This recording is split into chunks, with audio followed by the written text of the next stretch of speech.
एक बार की बात है। बुद्ध उपदेश दे रहे थे। उपदेश पूरा होने के बाद सब लोग जाने लगे। तभी बुद्ध ने देखा कि एक व्यक्ति कोने में बैठा हुआ है। बुद्ध उसके पास गए और कहा कि क्या हुआ, आप दुखी क्यों हो?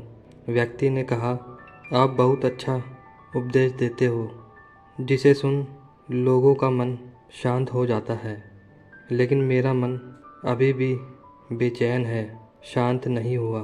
फिर बुद्ध मुस्कुराए और बोले, इस दुनिया में किसी के मन को शांति नहीं है। कुछ लोग सोचते हैं कि उन्हें शांति मिल गई है। वह भूल जाते हैं कि जो शांति आज उन्हें मिली है कल उनसे छीन ली जाएगी और फिर वो अशांत हो जाएंगे। और कुछ लोग जिनके पास शांति है वो आगे का सोचकर अशांत हो जाते हैं कि ये शांति चली जाएगी। तुम किस बात से अशांत हो पुत्र, हमें बताओ। व्यक्ति ने कहा, हे बुद्ध, मुझे एक गंभीर रोग है। वैद्य ने कहा है कि मेरे पास केवल 7 महीने हैं, जिसमें से 3 महीने ख़त्म हो चुके हैं। मेरे बाद मेरे माता पिता, बीवी, बच्चे का क्या होगा? ये बात मुझे शांत नहीं रहने देती। ये सुनने के बाद फिर बुद्ध ने कहा कि क्या तुम इसी बात से परेशान हो? व्यक्ति ने कहा, नहीं, सच तो ये है कि मैं अभी मरना नहीं चाहता।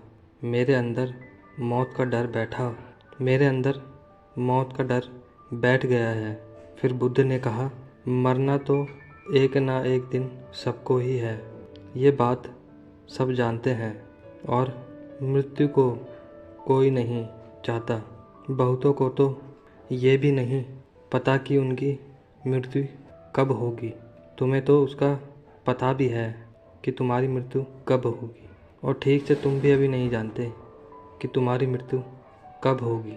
फिर बुद्ध ने कहा, क्या तुम्हें पता है कि तुम कल का सूरज देख पाओगे या नहीं?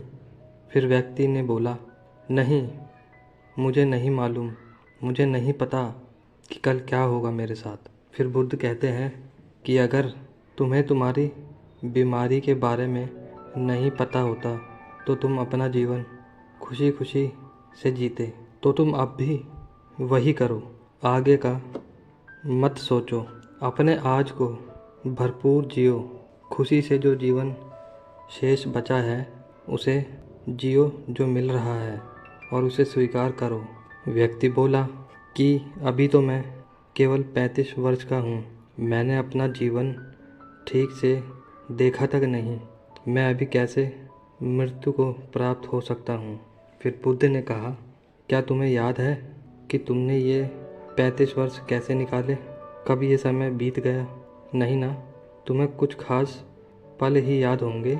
एक एक दिन तुम्हें भी मालूम नहीं होगा तुमने कैसे जिया, क्योंकि तुमने अपना जीवन होशपूर्वक कभी जिया ही नहीं। अगर तुमने अपना जीवन होश में जिया होता तो ये 35 वर्ष तुम्हारे लिए 35,000 वर्ष के बराबर होते, और प्रत्येक दिन तुम खुशी से जीते। लेकिन तुमने सारा समय नष्ट कर दिया और अब मृत्यु के समय भाग रहे हो। जीवन और मृत्यु दोनों ही उपहार है। व्यक्ति ने कहा, हे बुद्ध, मैं आपकी बात समझ नहीं पा रहा।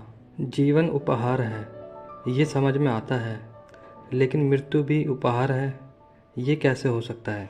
जब ये व्यक्ति और बुद्ध दोनों आपस में बात कर रहे थे, तभी व्यक्ति के पिता वहाँ पहुँच गए और उनकी बातें सुनी। फिर बुद्ध ने कहा, वास्तव में मृत्यु जागरण है।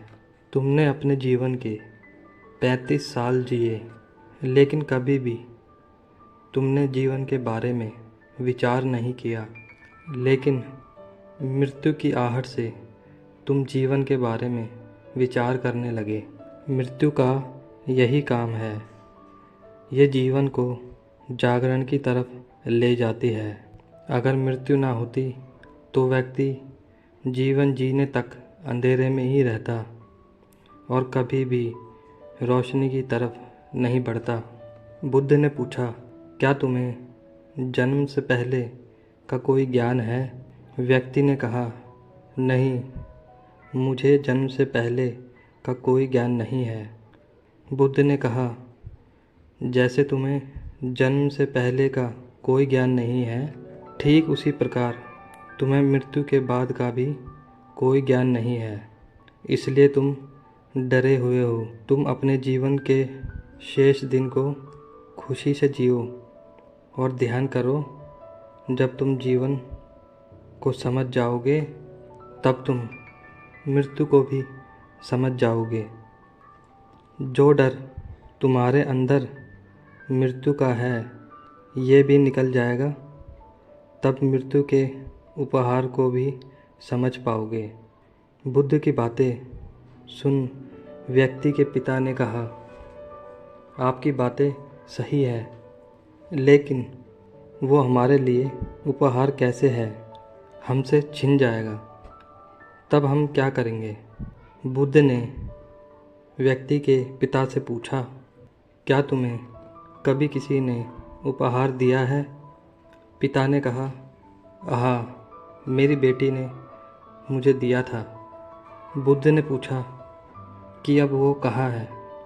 पिता ने कहा कि गांव में आई बाढ़ के साथ वो बह गया और नष्ट हो गया। बुद्ध ने कहा, क्या इससे तुम्हारा बेटी के प्रति प्यार कम हो गया है? पिता ने कहा, नहीं, वो क्षण मुझे आज भी याद है जब मेरी बेटी ने मुझे वो उपहार दिया था। वो उपहार मैं कभी नहीं भूल सकता। वो मेरी बेटी ने मुझे पहली बार दिया था। वो हमेशा मुझे याद रहेगा। बुद्ध ने कहा, ठीक इसी प्रकार तुम्हारा बेटा भी तुम्हारे साथ ही रहेगा। उसके जाने के बाद आपने कितना जिया ये मायने नहीं रखता। खास बात यह है कि हम जो जीवन जीते हैं उसे पूर्ण रूप से जागृत होकर जीना चाहिए। व्यक्ति ने कहा, आप सही कहते हैं, लेकिन मेरे बाद मेरे परिवार का क्या होगा? बुद्ध ने कहा, क्या तुम उनके लिए कुछ कर सकते हो? व्यक्ति ने कहा, शरीर से तो मैं अब कुछ भी नहीं कर सकता। बुद्ध ने कहा, फिर जब तुम कुछ कर ही नहीं सकते हो तो उस बारे में क्यों सोच रहे हो? जो समय है उसे जियो। इस दुनिया में कोई किसी के लिए कुछ नहीं करता। सबको खुद अपना जीवन जीना होता है। हमें बस ऐसा भ्रम होता है कि हम कुछ उनके लिए कर रहे हैं, लेकिन हम कुछ भी उनके लिए नहीं करते, खुद के लिए करते हैं।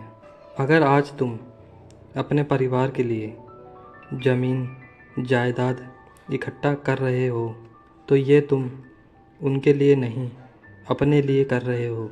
इसे करने से तुम्हारे अंदर मन की शांति रहेगी, लेकिन तुम हमेशा इसी भ्रम में जियोगे कि तुमने उनके लिए कुछ किया है, परंतु ये तुम खुद के लिए कर रहे हो। अगर तुम उनके लिए कुछ भी नहीं करोगे तो उनके जीवन में कोई खास फर्क नहीं पड़ेगा, क्योंकि जीवन किसी का भी एक समान नहीं रहता, कठिनाइयों से भरा रहता है। जीवन कभी भी आसान नहीं रहा है, संघर्ष करना पड़ता है, तभी जीवन चलता है। गरीब व्यक्ति से ज़्यादा परेशान अमीर व्यक्ति होता है। इससे ये पता चलता है कि धन से तो जीवन को सुरक्षित नहीं किया जा सकता, लेकिन पूर्ण रूप से जागृत होकर जीवन को सुरक्षित किया जा सकता है। ऐसा करने से हम जीवन की सभी कठिनाइयों को समझ पाते हैं, जिंदगी और मौत को समझ पाते हैं और आसानी से जीवन जी सकते हैं।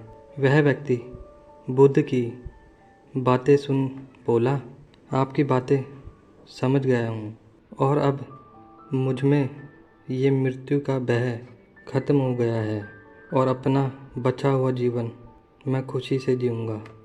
तो दोस्तों, आपने क्या सीखा इस कहानी से? हमें कमेंट करके ज़रूर बताना।